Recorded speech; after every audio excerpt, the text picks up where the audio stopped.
Leha, we can say our greatest work is to have uncomfortable conversations. We are those people who we usually say we are not going to ask people to songa kwa table. We are just going to bring our chair. Yeah, and so, yeah, that's it. And yeah, I welcome you all. Kindly support, and also, yeah, we give what we think, because also we are going to have a discussion after the debate, and I would like all of us to engage. Kelly Kigera, well, I don't know what else I would want to introduce. I'm a community activist, an LGBT activist, an environmentalist activist, and a human rights defender. So it's one of the same thing. My name is Anne-Marie Kamuyo, and I'm very happy to be here. Sonia Audi, pronouns they, them. I'm a community organizer. I work with Jinsi Yangu. I also work with Queer Hive. Like, I think I exist in so many spaces, but as a community organizer, that me. I'm glad to be here. Like, coming back to Leha always feels like coming back home. Thank you so much, our very able judges. So we will now start our debates. So the motion for the day is: this House believes that the best means to protect LGBTIQ plus identifying and perceived children is through training educational practitioners. So for the benefit of the audience, normally a debate has a motion and it has debaters.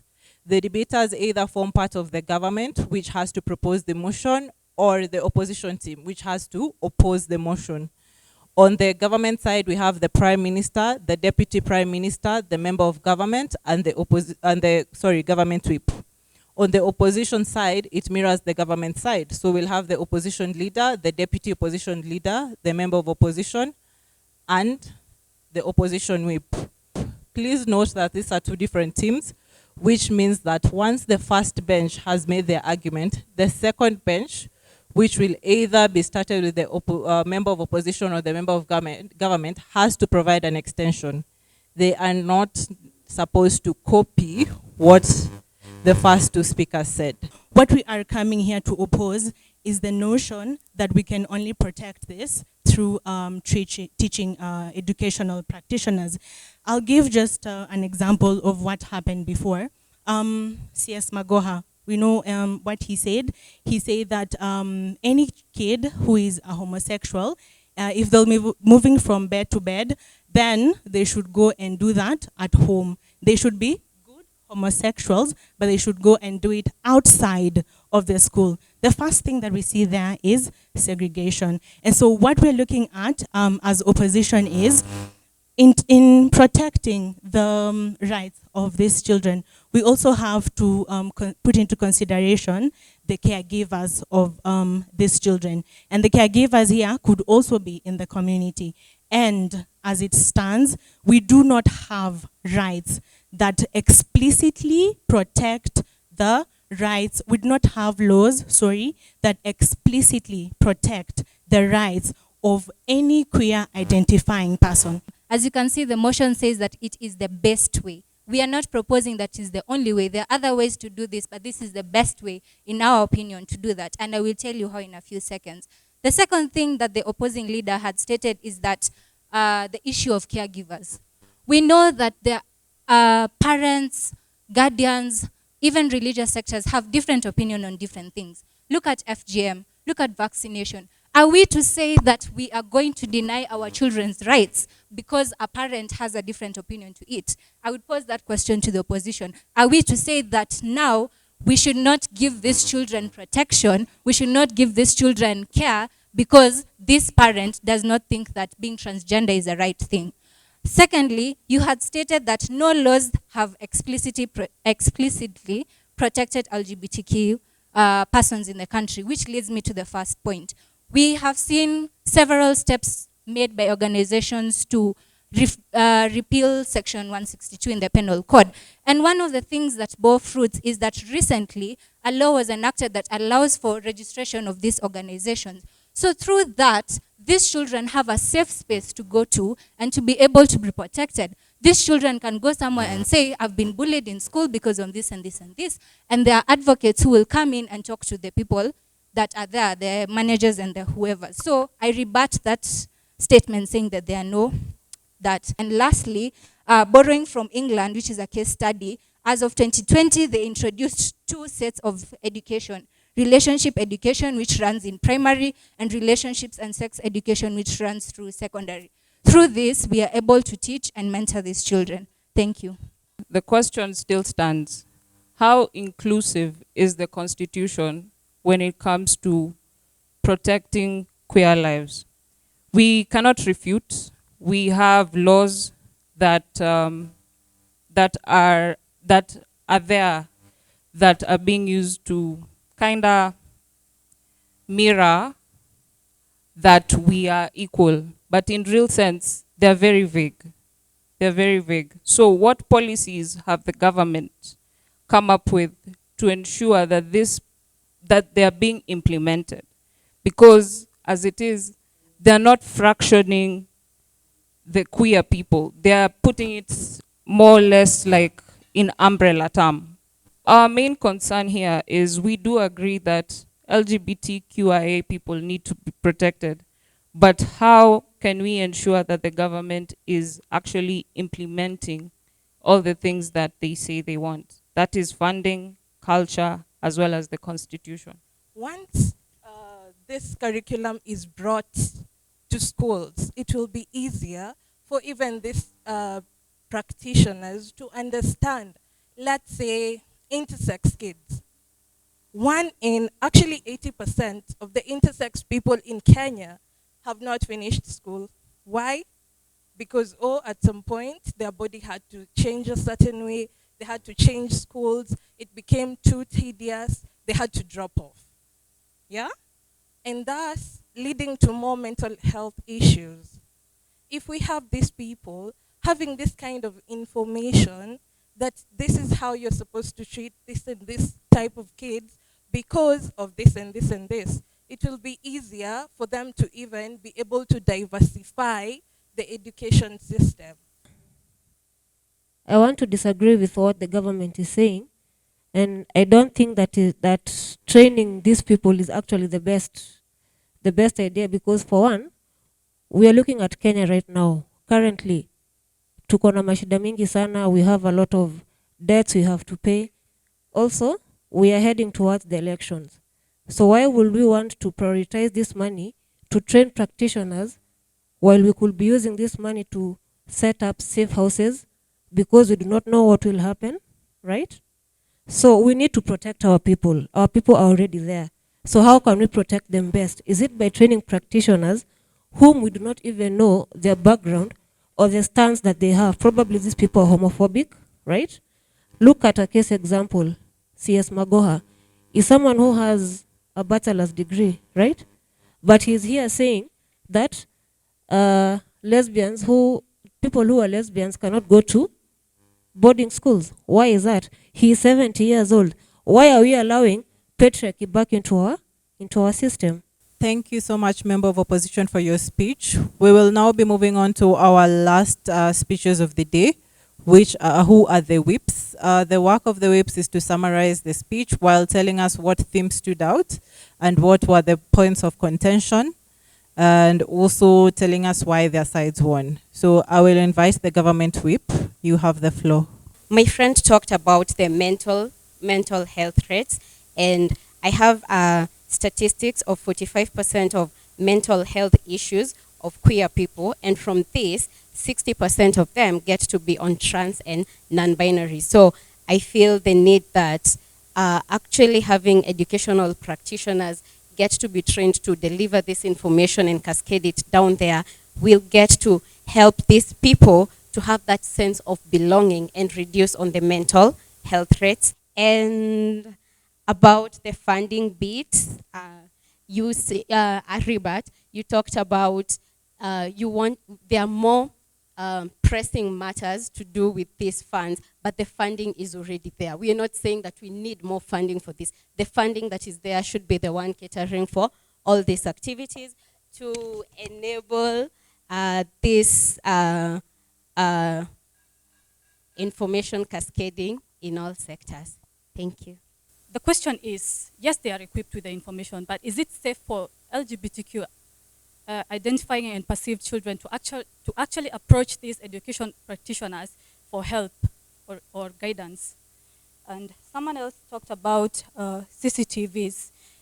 They are acknowledging that there is already hostility observed regardless of the presence of the education practitioners. And someone else talked about Pride Month and Pride events, sorry. Question is it still safe for LGBTIQ persons to be actually holding these events without fear from attacks? Please note that the motion is protecting LGBTIQ identifying and perceived children. Thank you all speakers for the informative information. We will now give our judges time to deliberate on the speakers and also be able to tell us which the best team was, who was the best speaker, and who was the most promising speaker. It is now 5:05. The judges will be back at 5:20 with the information. You may now cross the floor and shake hands.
Looking at the points for the government and the opposing government, what do you think?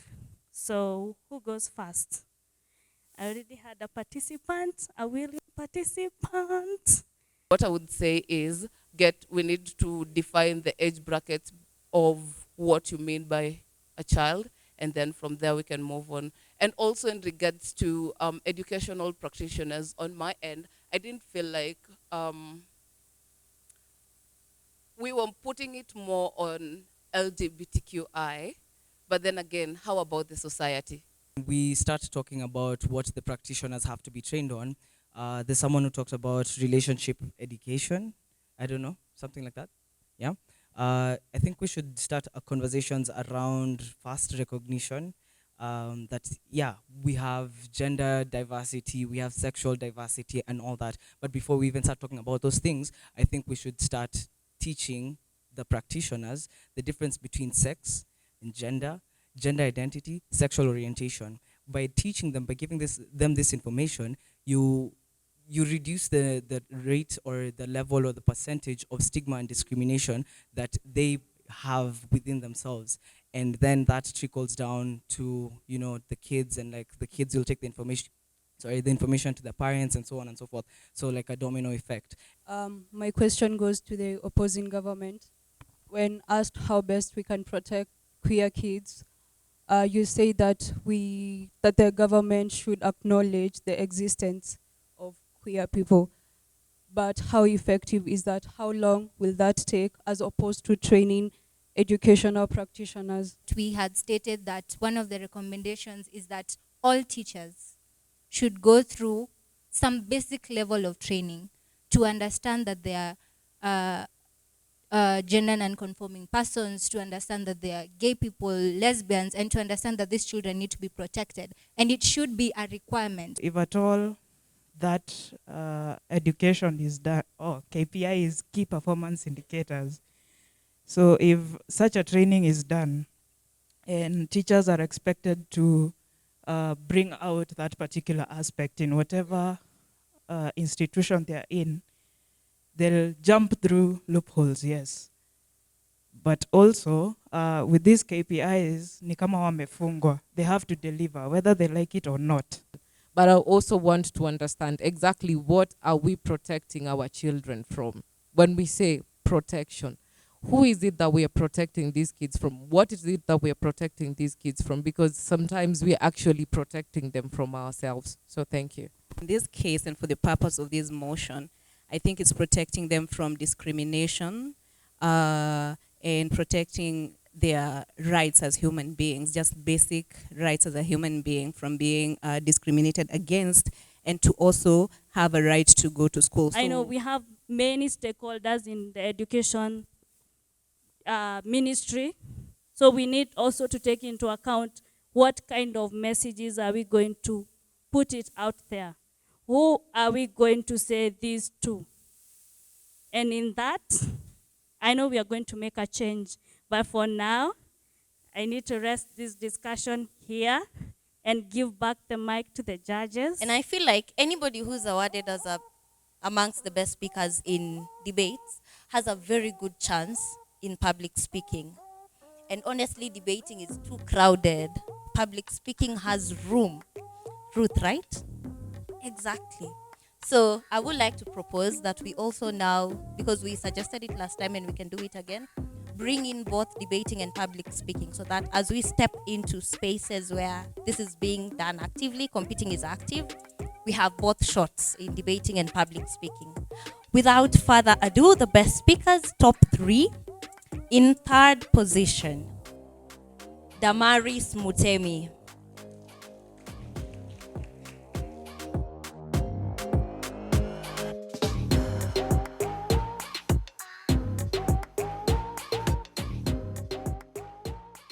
Best Speaker, Leha Debates 2022 goes to, drum rolls, Carol Mburu.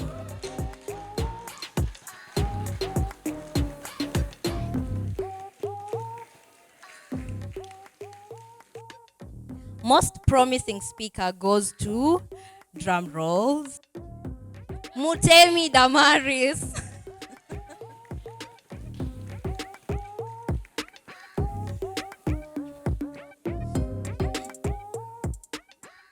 Congratulations. Second runners up for Leha Debates 2022 goes to Opening Opposition.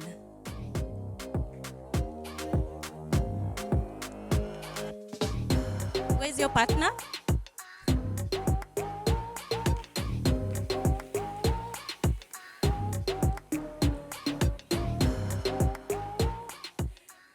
In second position, Opening Government.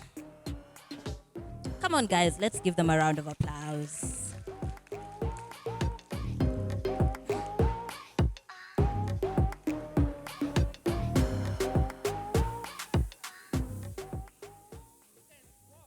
Right now, we have 2 people left.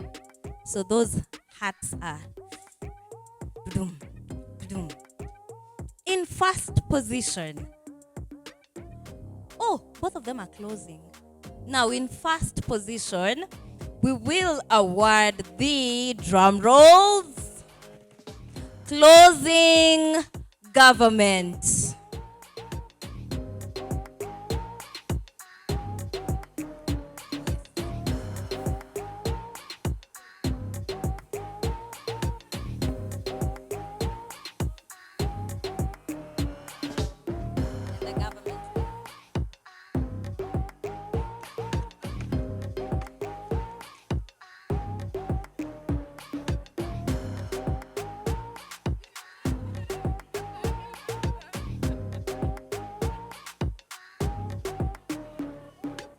The best judge was, drum rolls, Anne-Marie.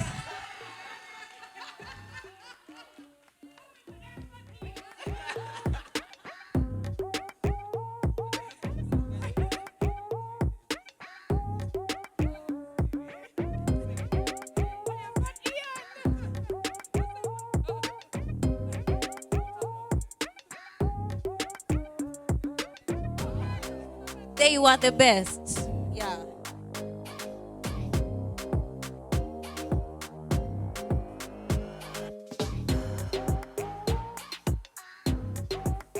Thank you so much for having me. I would like to hand over to Ruth so that she can conclude for us.